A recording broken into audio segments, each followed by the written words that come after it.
So, Excellencies, honorable guest speakers, ladies and gentlemen, now I would like to invite our next guest speakers, Professor Tos Hin Lam from Singapore, and his topic is Scaling Up an Innovative Practice for Mathematics Instructions, Factors and Challenges. And we will play the video presentation record for Professor. So thank you. Please welcome. Good day to everyone. I'm very happy to be invited to give a lecture in this first virtual conference in Cambodia. The title of my talk is Scaling Up and Sustaining an Innovative Approach in Teaching Mathematics. And of course, I'll be talking about the challenges as well. I'm from Singapore, the National Institute of Education in Singapore, Mathematics and Mathematics Education Academic Group. This is my contact email as you see on this screen. If you have any questions to contact me later, I'm more than happy to answer you. Of course, after the whole talk, you can still email me here. Now, the title of my talk, there are two dimensions which I would like you to take note of. One is the scaling up, and the other one is sustaining. I am talking about a research project that I have conducted in Singapore on the teaching of mathematics. And in today's talk, I'm not focusing so much on the innovative approach, but rather I will talk more on the scaling up and the sustainability of this innovative approach in teaching mathematics.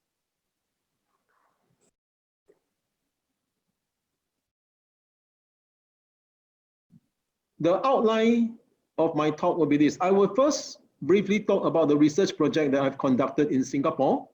It's a mathematics education research project. Then I will share with you some of the preliminary findings.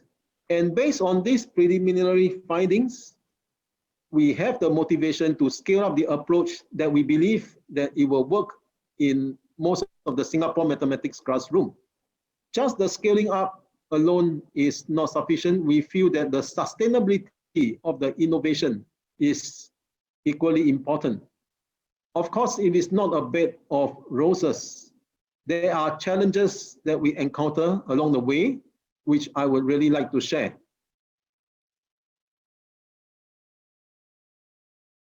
Let's take a look at the screen over here.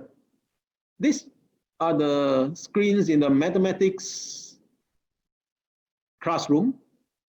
What is different in these mathematics classrooms compared to the traditional mathematics classrooms is that in these lessons here, the lessons are much more lively. The students are much more engaged. The students engage in role play, in reading story, in asking questions. And the teachers are not just teaching mathematics. The teachers are talking to the students, telling stories, creating jokes. So this is the atmosphere of the mathematics classrooms that we envision in the mathematics classroom.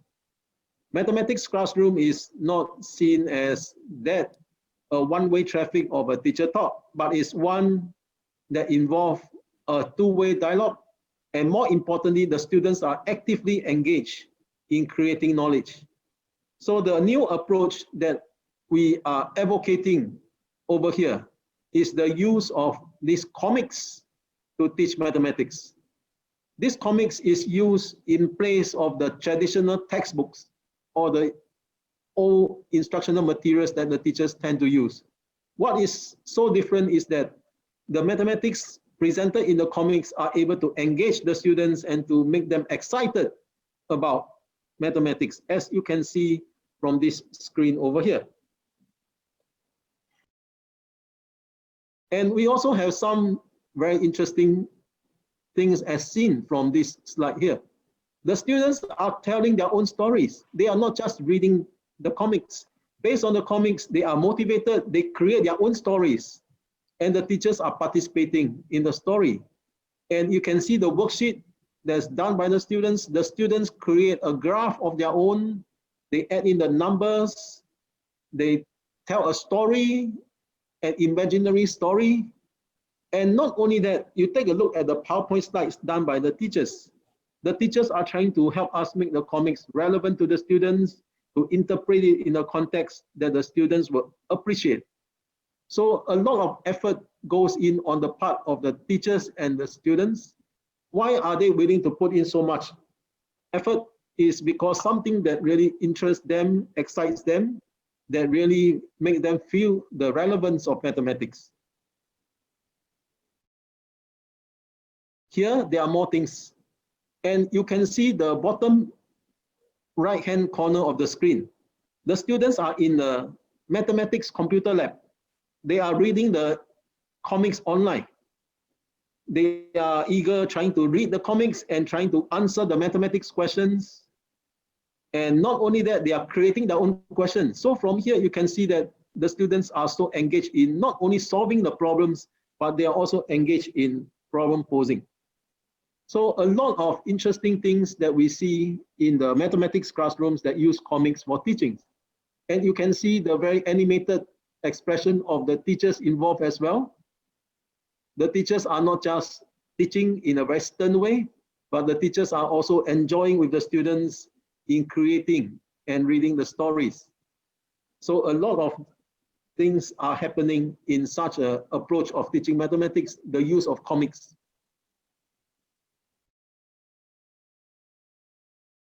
And as a result of this research project that we conduct in Singapore schools, this research project has also captured the attention of the media, of the Singapore media.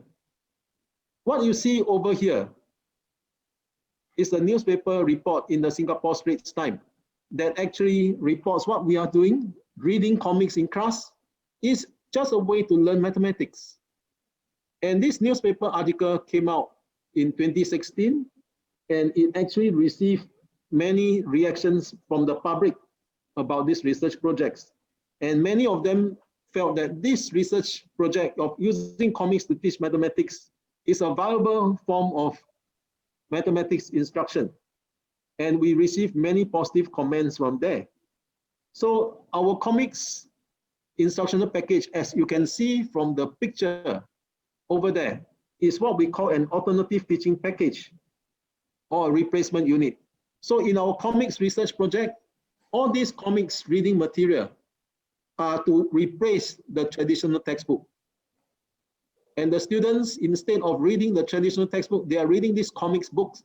Of course, the comics books as a replacement unit contains all the material that's needed. It includes all the content that students need to learn and all the practice questions.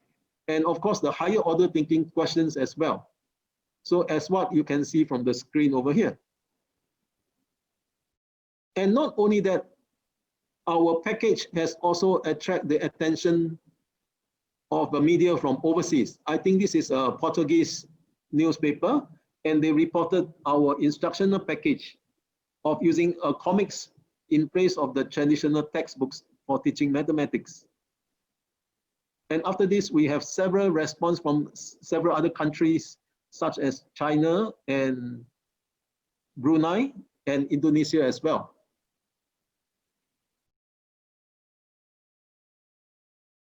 Now, some of our preliminary findings in our research project of using comics as an alternative teaching approach to teach mathematics in the mathematics classroom, we get feedback from the teachers, and we find that the teachers find this package a useful approach to teach mathematics. And they feel that this is especially so to the low attaining students. In Singapore, we still have a large pool of low attaining students, students who are weak in mathematics. Why are they weak? They are not interested in mathematics. They don't find mathematics relevant. They don't find mathematics interesting. As a result of this comics package, they start to see how mathematics can be interesting with all the mathematics jokes inside. And more importantly, how mathematics is relevant in the real world. So these are some of the findings that we have in this research project. And when we observe the mathematics classroom, we saw many things that is even more encouraging. the teachers are not just passively using our comics package, they are also co-creating more useful resources based on this comics package. For example, many teachers infuse the 21st century competency into the package, which is actually beyond our initial expectation. A lot of exciting things, and the teachers include their own stories. Then the teachers interpret the stories in some form that is even more exciting, more relevant to the students than what the researchers, myself and my colleagues have expected. So we have very positive finding about the use of comics for teaching mathematics. Now, we started with 4 schools, and based on the data that we collected, we find that the students have benefited from this comics package. And not only that, the teachers have also benefited through the professional development that we conduct. Because before the teachers are able to use a comics package to teach, we actually have sessions, we sit down with them, we share with them the rationale, we share with them how we created the comics package, we share with them the ideas, how to enact the lesson using a comics package. And in return, the teachers are also actively participating in the creation of this package. We work with 4 secondary schools, and we implemented in these 4 schools using a design experiment approach. Once the package is designed, we actually implement it in the schools, in the 4 schools that we selected to be our research schools. So after our implementation, we see the constraints. For example, certain things don't work out so well.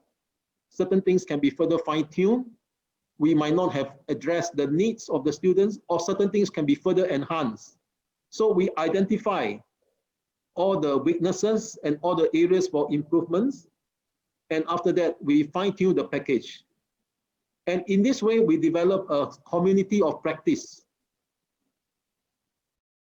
And after that, with this modified package, we actually, in the school, we went down a second cycle of experimentation. That means we try it out in the following year. And we continue with this cycle of modification until it is something that is hopefully workable in the school. So the whole experiment takes about 2 to 3 cycles for it to reach a stable state in a school. And of course, one thing that I would want to mention is that as we go to these 4 different schools, after this design experimental cycle that we carry out, the package becomes customized to the different schools.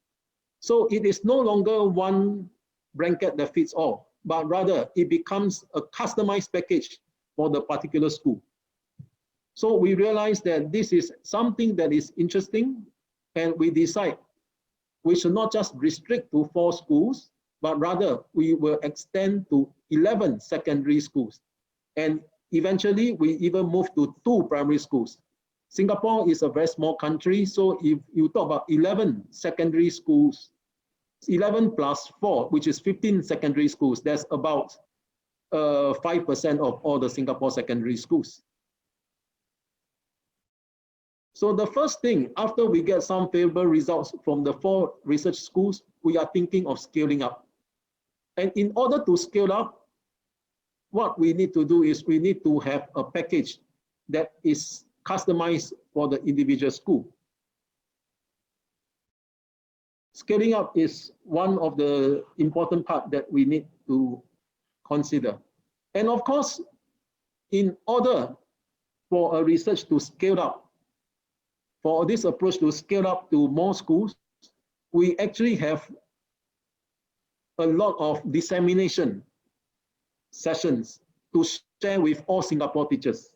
So we held a series of colloquium to disseminate the practice to teachers from other schools, because we feel that for something that is useful, it should not be just restricted for a particular school, but it should be disseminated to more schools. So we have a lot of colloquium in which the researchers share. And not only that, we share our research experience in professional journal articles. We publish quite a few articles. And in these articles, we share our work, we share our findings, and we share our approach of carrying out such a study. We hope that we can reach out to all teachers in Singapore and beyond. And not only that, many research projects, as you see, whether it's in Singapore or in other countries, you can see that as the research ends, the practice also ends. It is not continued.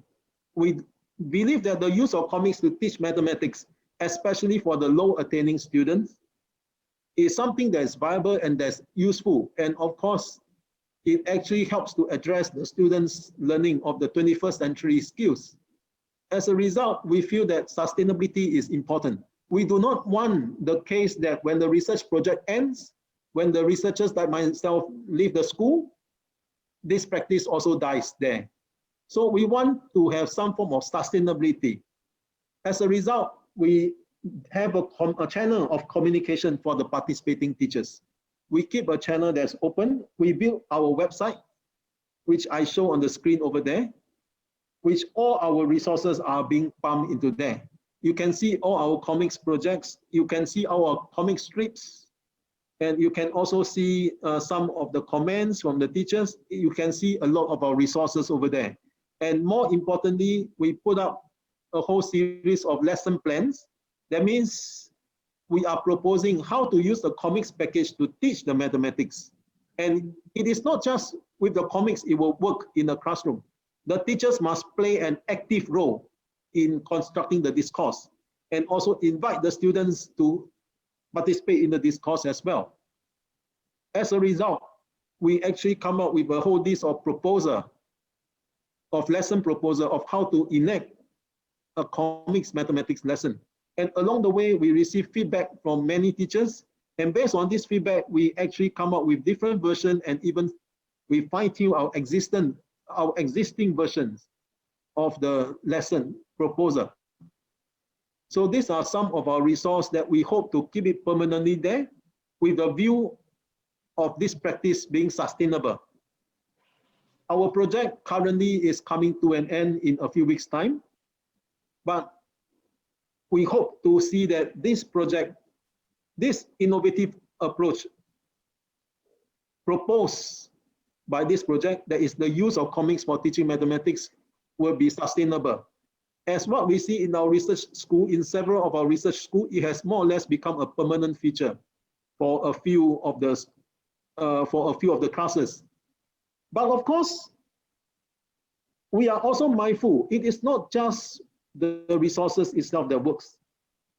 We need to build up a pool of teachers within each participating school, or even cluster of participating schools, a pool of teachers who believe in this approach. That's very important. We, in addition to just putting up the resources available, we are also consciously trying to build up a pool of teachers within the participating schools who are experts, who are so-called the professional experts in using comics, or who are the advocates of this approach. And also we conduct professional development courses for teachers. For teachers who are, for schools or for teachers who are interested, they participate in the teacher professional development courses that we will provide.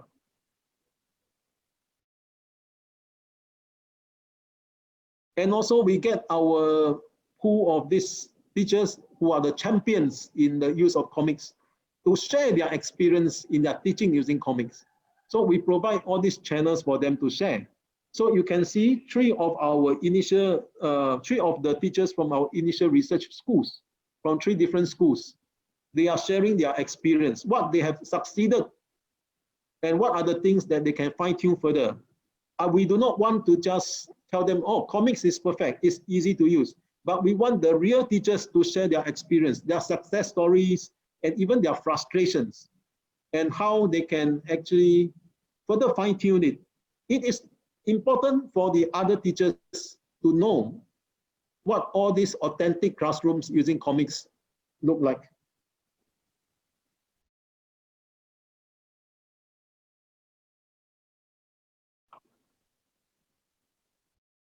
Here, we use some form of so-called mentoring, which I'm not sure whether it is in the first place the right word to use. Because what we see is that we want to build up more teachers who are able to use comics in teaching mathematics. So we build up a pool of teachers who are experts in this, who believe in this approach.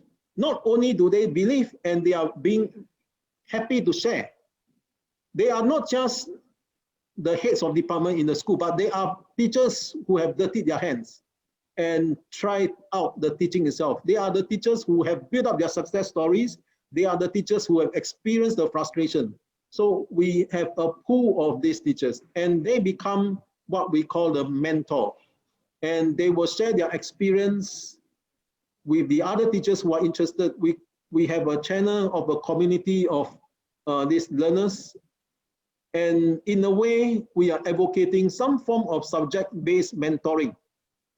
And it is not a generic form of mentoring. Just to share with you, Singapore, we have the generic form of mentoring. For example, in mathematics teachers, we have master teachers, we have lead teachers who will mentor the more junior teachers in the particular schools.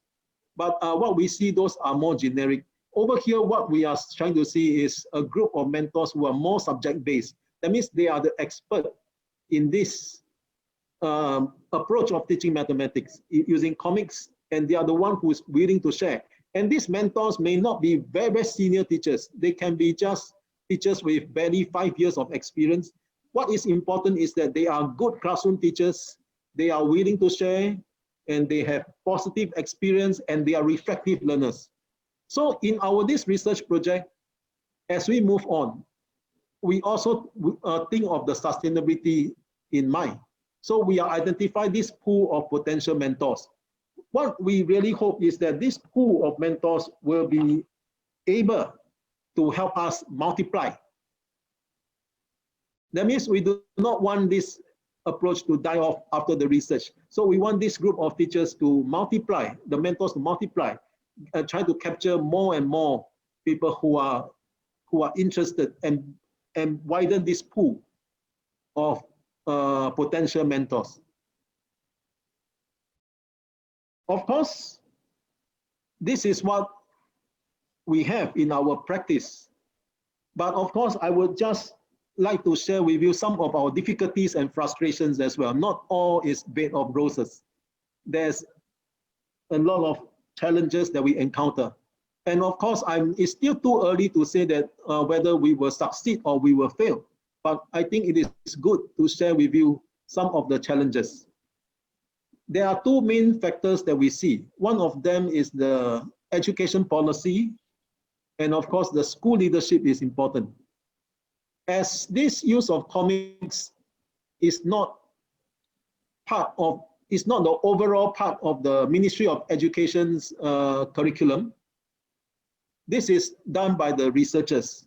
So of course, we do not have 100% support from all Singapore teachers. That is for sure. And even within the Ministry of Education, not all of them are totally supportive of this, even though they believe that students are naturally attracted to comics, and even though there are many research that point to the effectiveness of the comics in education. And also the school leadership plays a part.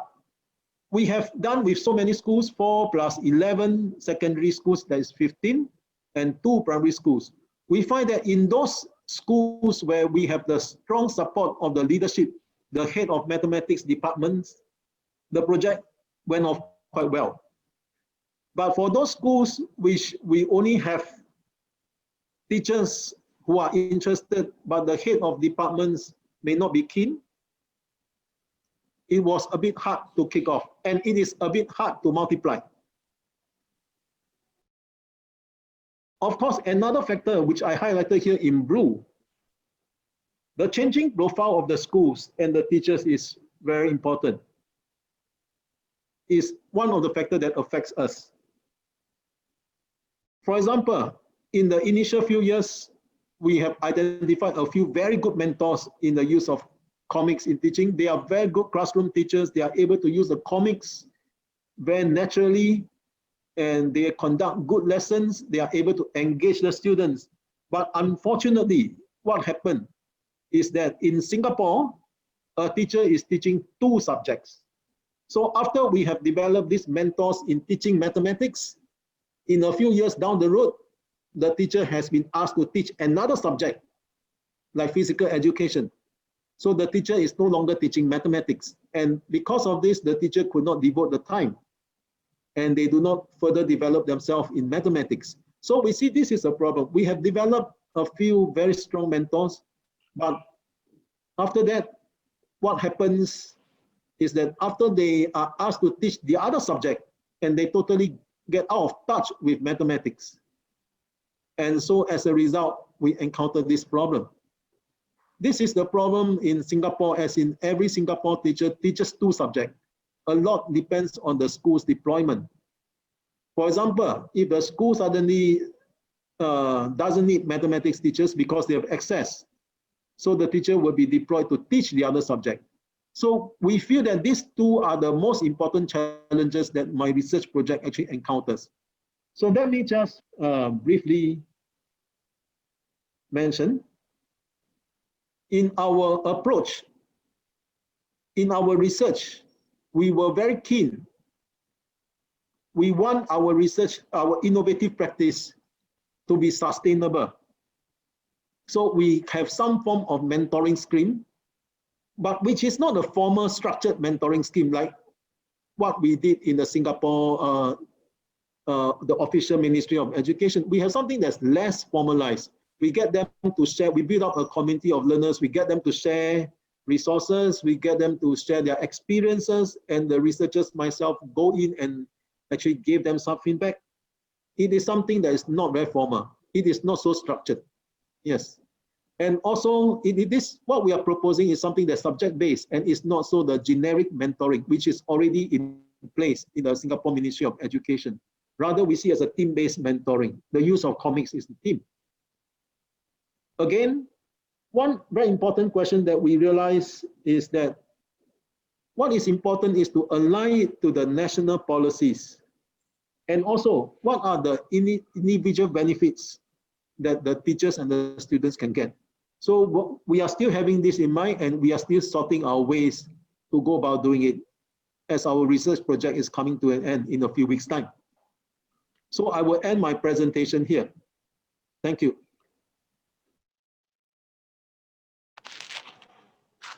Yes, thank you very much, Professor Tosin Lam, for your interesting presentation. So far, we have got a lot of questions in the chat box. And since some questions have already been answered, I would like to invite Professor Tosin Lam to select the prioritized question and answer. So now I would like to give this floor to Professor. Thank you.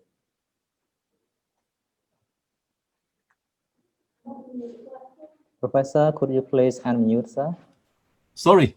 Yeah, just now when the video was played, I have answered quite a few questions. Perhaps I will just select some of the questions which I think may be relevant and actually that express my opinion. Okay, I think one of the very important question is that one of the participants mentioned that comics should not be the only approach to teaching mathematics, which is what I definitely agree. Yes, but maybe I can just share this whole idea of using comics in teaching mathematics arise in Singapore because there are a group of students who are not motivated in learning mathematics. They see that mathematics is useless, it's not interesting, so why should I learn? Even though Singapore has very high percentage of students who do very well in mathematics, but there are also many very weak students.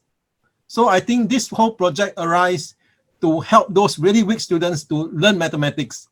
And in our study, we find that why they are weak, main reason is because they are not interested to even begin.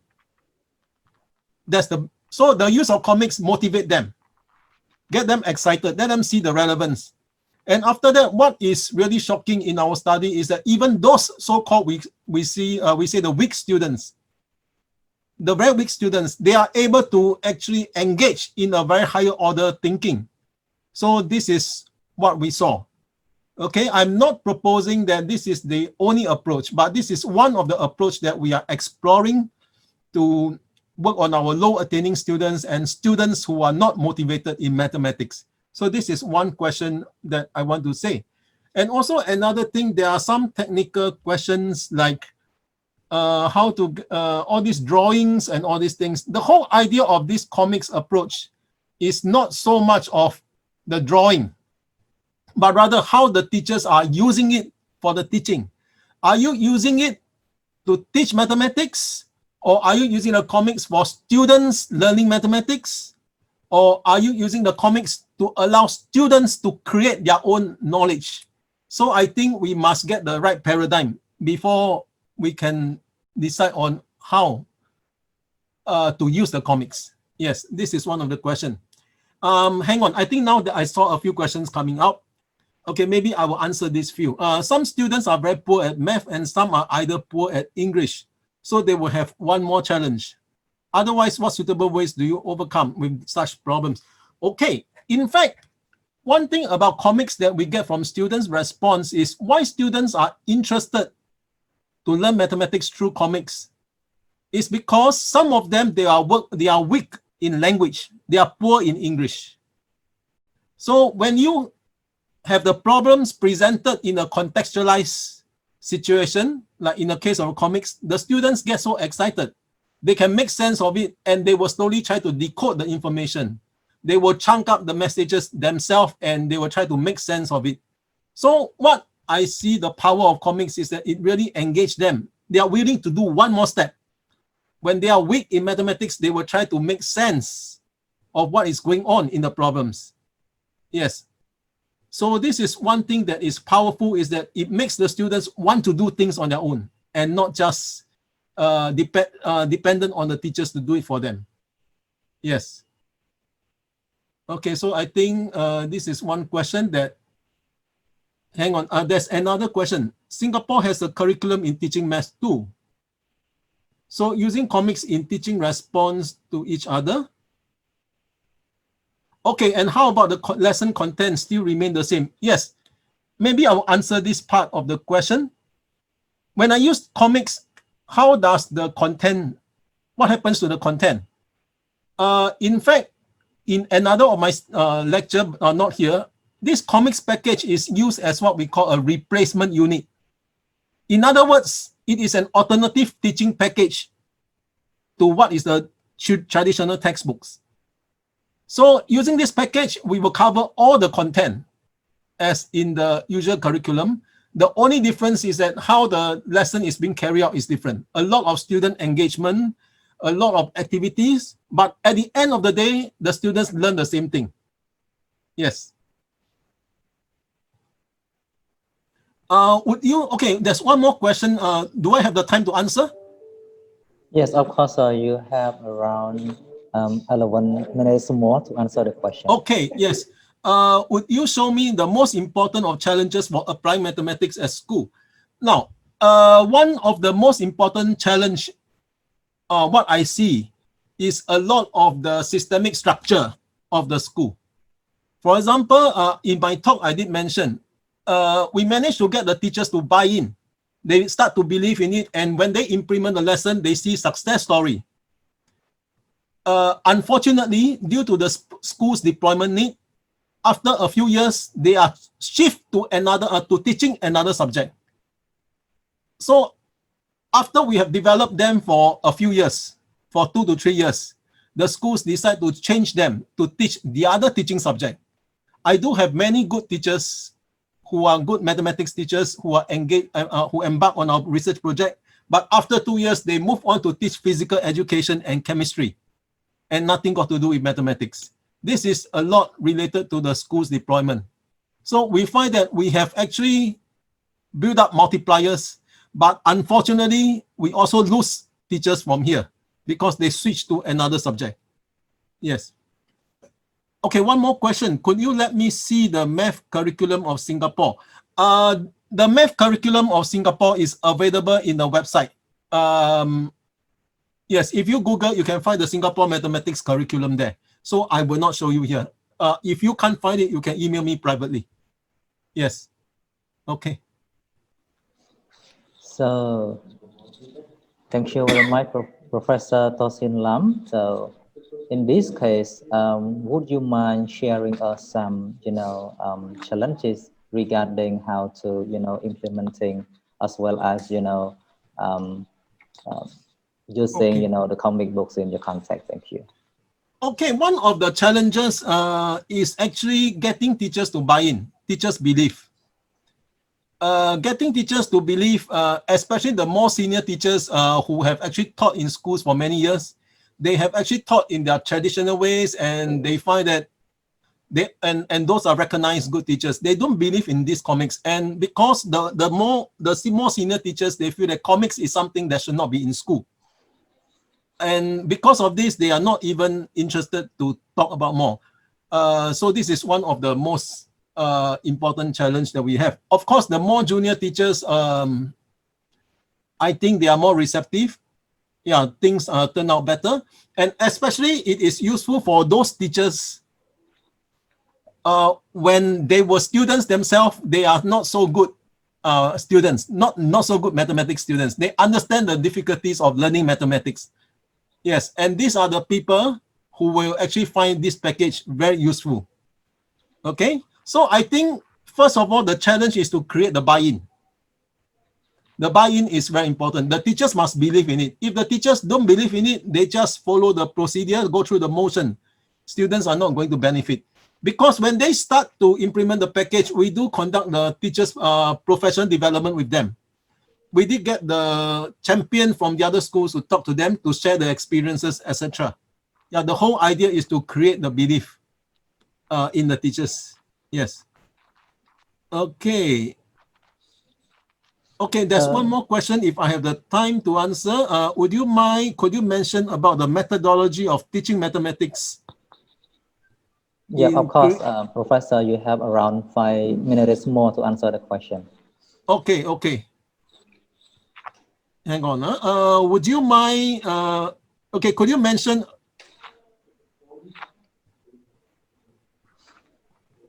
hang on, sorry, I think I tend to miss out a little bit. Yeah, you're welcome, sir. Could you mention about the methodology of teaching mathematics? Okay, I believe, if I'm wrong, please correct me. Could you mention about the methodology of teaching mathematics using comics? This is my interpretation. Okay, you see, first of all, the whole idea of teaching mathematics with comics is focused more on storytelling. It is not so much of, because the traditional teaching of mathematics is I give you the definition and an example, etc. Okay, which is very dull for most of the students, especially at the lower sec level, and especially those who are not motivated in mathematics.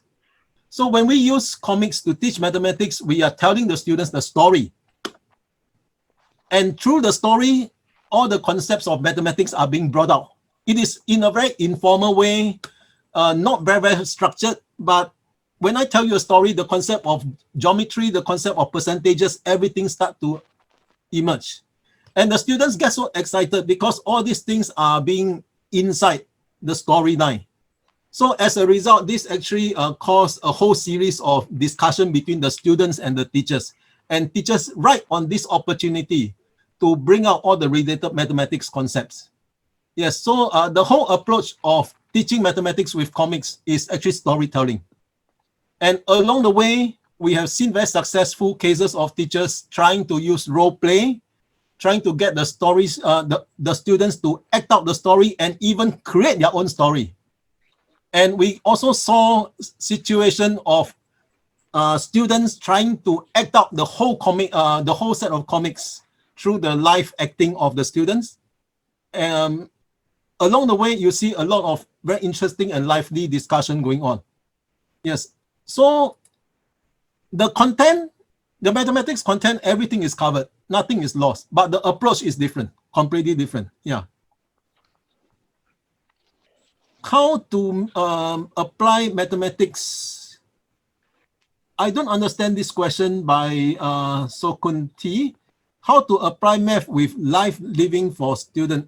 Okay, the other similar question, how to make students like study mathematics?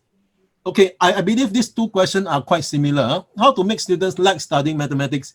So first of all, we need to know why students hate mathematics. They hate mathematics is because of the way the subject is presented. Okay, the way that the subject is no relevance to the world at all. It is something that they cannot see. It's something from outside space, nothing in the real world at all. I think this is the main reason. So when we use comics, we use the opportunity. We provide the context to help students make sense of the content.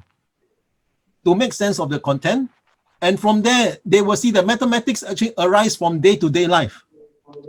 And we do not just stop there. We actually engage them in higher order thinking questions. Just like in everyday transaction, there's mathematics about fractions, about percentage. So we do not just stop there. We actually engage them further in higher order thinking questions. So that's why we think that as students see the relevance of it, they will get excited. And they will even create more things that teachers can't imagine actually. Yes. Are all items in math related to students' real life? This is a good question. So first of all, we must take a note of what is meant by mathematics, the discipline of mathematics itself. If you look at the mathematics today, not all of them are relevant to real life. A lot are theoretical. Okay, but if you trace it to the origin, how it originates, nobody will start to discuss something that's so unearthly. Everything originates from the real world. It's only subsequently when mathematics becomes so specialized that you have a group of people called mathematicians that create something that is out of this world. But if you trace to the origin, everything is in this world. Okay, so this is one thing to take note. So most of the things are relevant to the real world. But of course, another concept that I'm just a bit concerned is relevance is a subjective concept. What is relevant to you may not be relevant to me. You tell me, you see, in engineering, they apply this, they apply that, mathematics, but it's not relevant to me because I'm not going to be an engineer. So you see, so if you totally bang on relevance, it may not work for all students. You tell me mathematics is applicable in engineering, but I'm not going to be an engineer. It's not relevant to me. So there's one other dimension. That's what comics can actually tap on, which is mathematics is fun. Mathematics is the sexy thing. It's something that's ongoing. Everybody gets excited. It's just like a pop culture. Nobody will question whether it's, this is another way of looking at it. Yes. I think another way to tackle this is from the communication theory approach. Yes, mathematics is the in thing to go, you see. It's a fashionable thing. So we have to balance two sides. One is the relevance, and one is that it is is something that is good to go for it. It's something like pop culture. Yes. Yes, thank you very much. Yeah. Sorry, there's one more question if I have time. The same is true in physics and chemistry, not only math. Yes, you see, from somebody called Roger Key, the same is true in physics and chemistry, not only math. Yes, I totally agree. But I think in physics and in chemistry, especially in physics, there's not so much of a problem because to contextualize physics is easier. To contextualize physics is easier, but to contextualize mathematics is actually harder. Because a lot of this physics you can see in the real world. You can explain a lot of the strange phenomena using physics theory. So I think physics has this advantage, you see. But mathematics, there is not. Because everything you see about mathematics is just a symbol, just a so-called meaningless symbol. So I do agree. The same is true in physics and chemistry, and in fact, biology and other science subjects. Yes. Yes. Okay. What is the solution to help students who are weak in mathematics? Like what I mentioned, students who are weak in mathematics, actually, I have carried out another small survey. For the teacher's perception, why are students weak in mathematics? And many of the teachers actually feedback they are weak in mathematics because they are not interested in mathematics. One thing. Another thing is, all the while since primary school, they have been failing maths. Because of this, they lose confidence. So this is a psychological problem. So we need to know what exactly is the reason that the students are weak in math. If they think they are weak in math, it's because mathematics is not relevant. Then comics will be very useful. If they are weak in mathematics, it's because all the while they have never passed math. They are so demoralized. They gave up on themselves. Then this is a psychological issue. Then I think we need educational psychologists to address this. So we need to know the reason. So it's very hard to answer this question. What is the solution to help students who are weak in mathematics? Yes. Okay, one more question. Could you reflect the way for the students in Cambodia to be good at mathematics? In the Cambodian situation, I believe I'm not sure, so I can't comment too much, but perhaps I do not know too much about your Cambodian mathematics curriculum. I think the overall mathematics curriculum framework plays a part. Do they take all these things into account? Okay, so it's very hard for me to tell, but what I think is the mathematics curriculum framework of the country is important. I have not seen it. So it's very hard for me to tell you how to make Cambodian students good in mathematics. I think we need to take a look at the Cambodian mathematics curriculum. Oh, I have 1 minute. Okay, sorry. So I believe I have addressed some of these questions already. Yeah. Yeah, thank you so much for your clear explanation, Professor. And thank you so much for both question and answer. I am pretty sure that this presentation as well as question and answer would be useful for our audience. So because of time constraint, we could not answer all questions that have been dropped in the chat box. So let us sorry for that. And the rest question would be answered in the forum. Thank you so much, Professor Tosin Lam, for your Thank you. clear explanation and sharing with us. Thank you. So here come to the end of the presentation. Thank you so much. Thank you. Thank you. Thank you. So